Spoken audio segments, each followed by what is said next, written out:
Alo, Ndimbati, umunsi wawe w'urubanza wageze. Ni mwijuru muvugana. Tugiye kukubaza ibibazo, nubisubiza neza uraza mwijuru. Nubitsindwa kandi turakohereza mu muriro utazima aho uzashya iteka ryose. Ndimbati, tugiye kukubaza ibibazo byoroshye, nubisubiza neza uraza mwijuru. Niba witeguye, urubanza rugiye gutangira. Ndimbati, ikibazo cya mbere ni amagorane. Tugiye kuvuga amagorane usubiremo, nubisubiza neza uraza mwijuru. Ndimbati, tega amatwi, tugiye kuvuga usubiremo wihuta.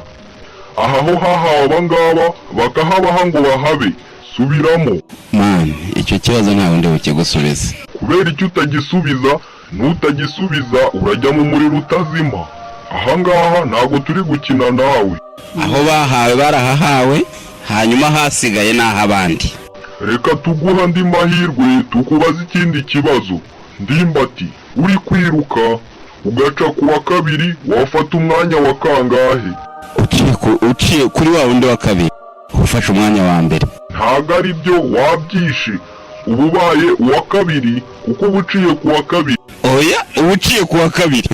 Kuko ubu uri uwa gatatu ugaca ku wa kabiri. Wikomeza kutuburanya. Oya da. Ntukomeza guteza akavuyo, turakohereza mu muriro utazima. Wa mbere aba akiri imbere. Wabyishe. Ntukomeza kutuburanya, turakohereza ikuzimu twanagukubise. Ceceka. Ndimbati, ubundi se ufite imyaka ingahe? ubu mfite imyaka 2. Ndimbati, ufite imyaka 2, wavutse ryari? Ku itariki ya 2 z'ukwa gatanu 1999. Ndimbati, ko bagushinja kurya cyane nibyo? nta ubyanga. Ugiye ugasanga hari abantu bajya banyiga. Ugiye ugasanga mu mujyi wa Kigali wasanga amaresitora yatetse inyama atandukanye, ariko ntabwo baba batekeye Ndimbati. Ikibazo cya nyuma, Ndimbati, usengera he? Mu mutima. Ndimbati rero, ibibazo byose twaguhaye ubonye 0 ku ijana. Wambwa, ugiye mu muriro utazima.